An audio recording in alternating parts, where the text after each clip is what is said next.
Tá bom, mano. A gente já viu um vídeo desse canal. Vamos ver mais. Vamos ver mais. Epopeia de Gilgamesh. E o único Gilgamesh que eu conheço é o do Fate. E só. Epopeia de Gilgamesh é uma das histórias mais antigas da humanidade, mais antiga que a Ilíada, a Odisseia e a Bíblia. Ela conta a história de um rei que luta contra monstros Tá, terríveis, desce peste. até o mundo dos A mortos porra é e antiga mesmo, volta, viu? talvez, com um segredo para se tornar imortal. Quem é Gilgamesh mesmo? É o deus dos heróis. Mas não exatamente O rei, no caso. da forma como ele imaginava inicialmente. É ao mesmo tempo uma história de aventura, uma narrativa mitológica e uma reflexão bastante profunda sobre os limites da nossa condição humana. Nesse vídeo a gente vai ver exatamente o que diz então o texto da Epopeia de Gilgamesh, mas antes é importante falar pelo menos um pouco sobre o seu contexto. Segundo Estátua algumas feia. listas de reis encontradas na antiga Suméria, Gilgamesh foi o quinto rei da era pós-diluviana e reinou por 126 anos na cidade de Uruk, no atual Iraque. De acordo com essas listas, ele teria sido responsável por construir as muralhas dessa cidade Vou e pausar. garantir a estabilidade necessária para ela prosperar e se tornar um dos principais centros de poder do mundo antigo. Era da Mesopotâmia, não? Alguns historiadores acreditam que esse rei possa realmente ter existido, isso por volta do século 28 e 27 a.C. Mas isso não significa, claro, que esses historiadores acreditem necessariamente que ele tenha reinado de fato por 126 anos, nem que ele tenha sido um gigante ou um semideus, que são outras Gigante. coisas também atribuídas a ele nessas listas de reis. O mais Armaria. provável é que a grande fama que o Gilgamesh alcançou ainda em vida tenha inspirado uma série de lendas depois da sua morte. Algumas lendas mais tardias, inclusive, tratam o Gilgamesh como se ele fosse um deus por completo, digno de todos os cultos e oferendas a que os outros deuses têm direito. Seja como for, o fato é que a Epopeia de Gilgamesh é o principal desses poemas épicos e míticos escritos sobre o rei de Uruk. A versão clássica da epopeia, que a gente vai ver daqui a pouco, data do século 14 ou 13 a.C., Século é para mais antigo que mim. mas ela repete histórias que já circulavam por escrito na Mesopotâmia desde pelo menos o século 22 a.C. Quer dizer, são histórias mais antigas para os tempos de Cristo 2.200 anos, Barão. Eu fiz essa conta certa mesmo. do que os tempos de Cristo são antigos para nós hoje. Fiz. No total, essa versão clássica ocupa 12 tabuinhas de argila em escrita cuneiforme que a gente pode dividir em basicamente 3 partes. Uma primeira parte cheia de grandes feitos e aventuras, uma segunda parte mais sombria, que é quando Gilgamesh vai até o mundo dos mortos e ouve a história do grande dilúvio, e uma terceira parte que é bem curtinha, mas bastante enigmática. E bom, colocado esse contexto, então a gente já pode ir propriamente para o texto da Epopeia de Gilgamesh e ver o que Ô, Leãozinho. dizem lá as suas 12 tabuinhas. Ai, que Mas antes, um fofo. recadinho rápido aqui da nossa grande parceira aqui do canal, que é a Muito fofo. Gilgamesh. A primeira parte do poema começa com uma espécie de louvor do rei Gilgamesh, que é descrito como um ser 2/3 divino e 1/3 humano. Por causa dessa origem Ah, então ele é divina, o divino mesmo, Gilgamesh é então. gigante e extremamente poderoso. A Por pitinha um lado, dele. isso é bom para os seus súditos, porque eles têm um rei forte E a pita pequena. para garantir a proteção do seu reino, mas por outro lado isso é Coisa terrível, horrível. porque como nada é desafiador para o Gilgamesh, ele fica entediado com muita frequência e acaba atormentando nesses momentos a própria população de Uruk. Ele caça briga com os Oxi, jovens aleatoriamente na que rua e otário. exige sempre a primeira noite com todas as mulheres que se casam na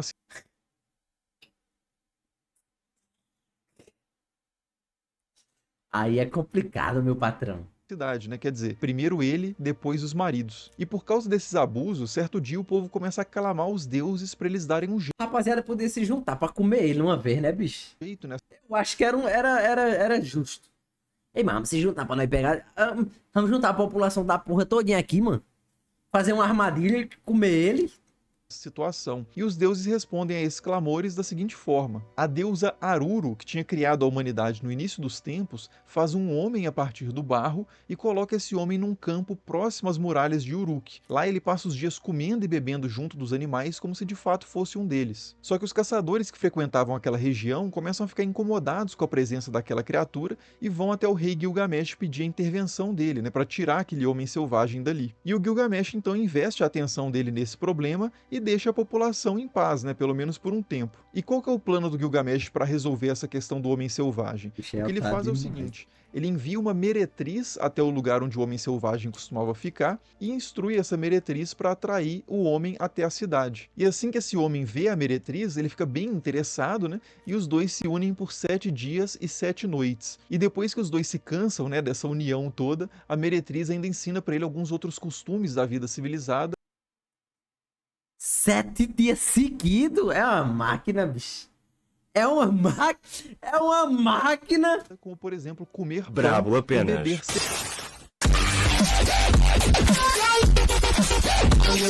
cerveja. E a partir desse ponto, o homem selvagem deixa de ser realmente selvagem. De certa forma, ele é separado aqui da natureza e os animais passam, inclusive, a fugir dele. E o texto diz que ele já não é mais puro, mas que agora ele tinha conhecimento Ele fez sexo e aprendeu coisas que ele não sabia. e amplidão de saber. A Beleza, pô. Nice. meretriz então conduz ele finalmente para a cidade, né, conforme o plano. Como ele metia a pica nos animais. Cara, o cara com 15 anos é zero interpretação, né, Barão?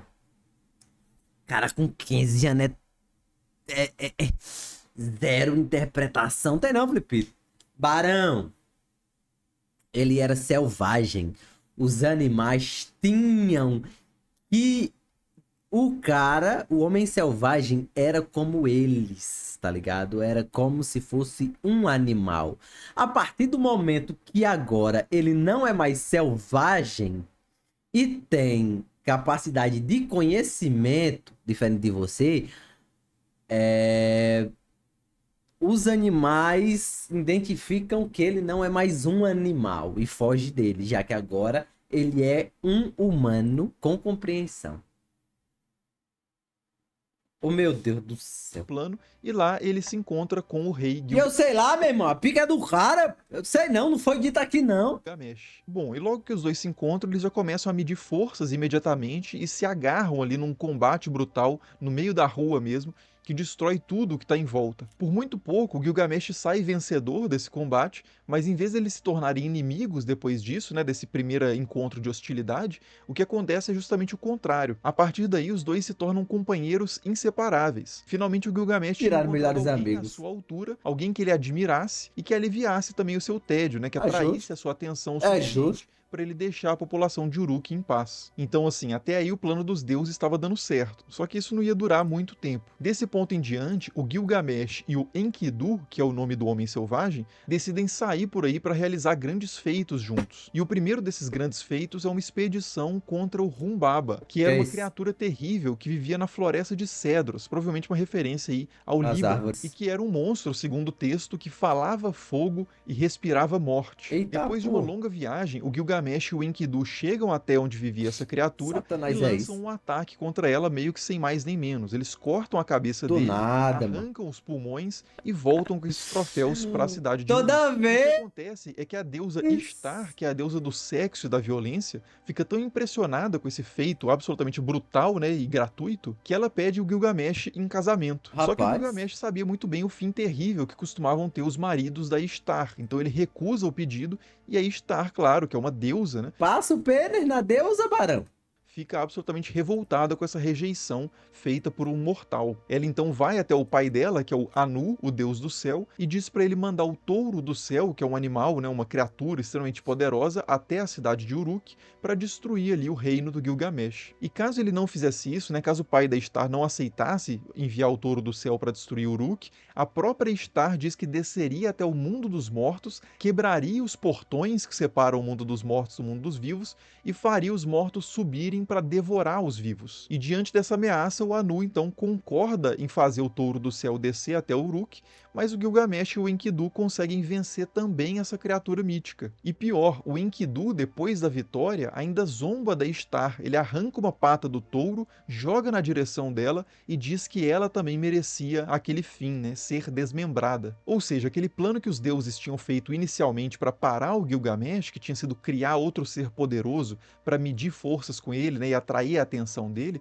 tinha saído completamente de controle. Pouco tempo depois da união desses dois, né, do Gilgamesh e do Enkidu, dois seres ancestrais, né, míticos já tinham sido abatidos. O Humbaba, que era uma criatura preciosa para o deus Enlil, e o touro do céu, que pertencia ao deus Anu. E para frear então essa perturbação cósmica que o Enkidu e o Gilgamesh estavam causando, os deuses traçam um novo plano. Um desses dois teria que morrer. Não dava mais para os dois continuarem existindo e fazendo esse estrago todo. e acaba que é o Enkidu que recebe a sentença de morte. Ele é atingido por uma Se peste lascou, e alguns dias se depois, aquele homem que lascou, era forte, né, cheio de doidão! Coitado, vitalidade, que matava coitado. monstros e desafiava O os outro deuses, que ele já não tomou a era mais culpa. nada. E é nesse ponto que a gente passa para a segunda parte da história, que é a jornada do Gilgamesh em direção ao mundo dos mortos, que é onde ele também vai ouvir a história lá do grande dilúvio. Depois da morte do Enkidu, Gilgamesh fica totalmente desconsolado, né? Ele chora por vários dias sobre o corpo do amigo, até o corpo começar a apodrecer. Só depois que um verme cai do nariz do Enkidu, como diz o texto, é que o Gilgamesh vai finalmente conseguir desapegar do corpo e fazer o sepultamento e os outros ritos funerários. Mas mesmo assim, né, mesmo depois disso, ele continua muito abatido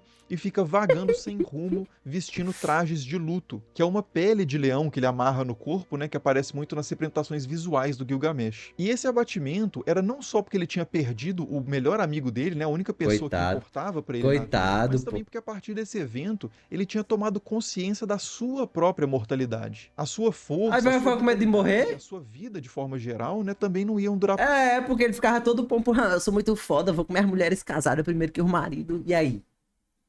para sempre. Eu quero que o Giga mais se foda, Barão. É isso que ele constata. A não ser, claro, que ele conseguisse encontrar uma solução para o problema da morte. E é aí que ele começa então a sua jornada em busca da imortalidade. Ele tinha conhecimento pelas histórias antigas que pelo menos uma pessoa na Terra tinha alcançado essa condição de imortal. Então ele decide ir atrás dessa pessoa para perguntar como que ele também poderia alcançar essa condição. O problema é que essa pessoa, paradoxalmente, né, esse imortal, vivia justamente no mundo dos mortos, ou pelo menos no limite desse mundo, que eram as margens do Rio da Morte. Para chegar lá, o Gilgamesh tem que escalar as montanhas de Shamash, que é o Deus Sol, e encontrar o Homem Escorpião, que é o guardião dessas montanhas que separam o mundo dos vivos do mundo dos mortos. O Shamash, né, o Deus Sol, claro, é o Mano, senhor pior desse que trajeto. tava um Afinal de bagulho contas, muito ele humano, faz esse né? trajeto todos os dias, né, do entardecer ao Tava um vídeo amanhecer. mal E o humano Gilgamesh, e então, também faz esse agora trajeto, né, escala essas montanhas, tomou encontra o Homem outro Escorpião e rumo mesmo. recebe permissão para avançar. Na sequência, ele para numa taberna que existe nesse lugar bem misterioso, né, nesse limiar Agora realmente é muito mitológico, muitos mitos. entre o mundo dos vivos e o mundo dos mortos,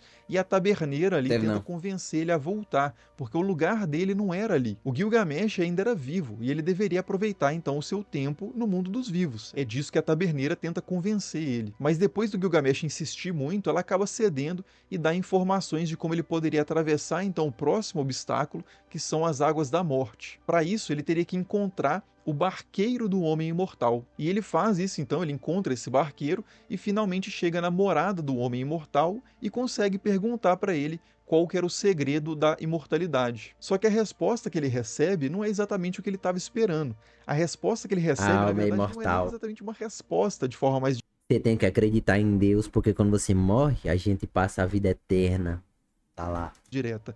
É uma história, a história do grande dilúvio. Segundo o homem imortal, que se chama Utnapishti, há muito tempo os deuses decidiram limpar a humanidade da face da Terra. Mas um dos deuses, que é o Enki, ou Ea na língua acádia, resolveu avisar para um humano que isso ia acontecer, para sua família conseguir sobreviver ao dilúvio e repovoar a Terra Ou de livro noutra religião, né? Não sei. O Gilgamesh chega a ser de alguma religião? depois. Esse humano Porque parece mais ser uma parada só de história, né? era justamente o Utnapishti, que seguiu então as instruções do Enki e construiu uma embarcação gigantesca com as medidas que o próprio Enki passou para ele. E dentro dessa embarcação ele colocou a própria família e a semente de tudo o que vive, né, os animais que estavam presentes ali na estepe. E daí então vieram as águas do dilúvio, destruíram tudo que estava fora da embarcação e depois as águas começaram finalmente a baixar. Vendo isso, o Utnapishti, que estava encalhado na embarcação ali no alto de um monte, começa a soltar algumas aves para ver se as águas já tinham baixado o suficiente e se já tinha condições de desembarcar. Para isso, ele solta primeiro uma História de Noé. pomba, que volta, depois ele solta uma andorinha, que também volta para a embarcação, e depois ele envia um corvo que não volta. E aí ele percebe que as águas já tinham baixado o suficiente, então ele desembarca e faz um sacrifício para os deuses no topo do monte. E o texto diz que os deuses se amontoaram como moscas em volta Eita, ali pô. das suas oferendas. Só que nem todos os deuses estavam satisfeitos assim, estavam de bem também com o Utanapishtim. O Enlil, que tinha sido o principal articulador do dilúvio, não ficou nem um pouco satisfeito Porque não quando ele descobriu sobreviveu? que um ser humano, né, que era o que ele estava querendo limpar da face da Terra, tinha sobrevivido. Então ele convoca uma reunião com os deuses para discutir o que eles fariam com o Utanapishtim, e a decisão que eles chegam é a seguinte: por causa da excepcionalidade da história e da situação do Utanapishtim, ele deveria ser separado da humanidade. A partir daí ele se torna imortal, que é uma característica exclusiva dos deuses, e é obrigado a viver longe dos outros humanos, lá nas margens do Rio da Morte. Ou seja, a Legal. condição de imortalidade do Utanapishtim Fudeu, né? não tinha sido resultado de méritos próprios, Não valeu a nem pena. de técnicas secretas que Foi Gilgamesh uma poderia replicar. cena Em termos praticamente. práticos, então, essa história era totalmente inútil para os objetivos iniciais do Gilgamesh, que era se tornar imortal. Ele não poderia repetir essa história e se tornar imortal da mesma forma que o Utanapishtim. Só que antes dele ir embora completamente frustrado, né, para ele não ir totalmente de mãos vazias, Essa lore é a muito esposa boa. do Utanapishtim, que também se tornou imortal, né, decide revelar para o Gilgamesh que existia sim uma técnica secreta para manter a juventude, para conservar a juventude. Não para se tornar imortal exatamente, Mas pra mas para ir ficar recuperando a vitalidade. E Justo. essa técnica envolvia o consumo de Viagra. uma planta que crescia no fundo das águas da Maconha. morte. E o Gilgamesh poderia colher essa planta Ele no vai ter que ir caminho lá de de qualquer volta forma, para o mundo então. dos vivos. E é isso que ele faz então. Ele vai com o barqueiro em busca dessa planta, mergulha nas águas da morte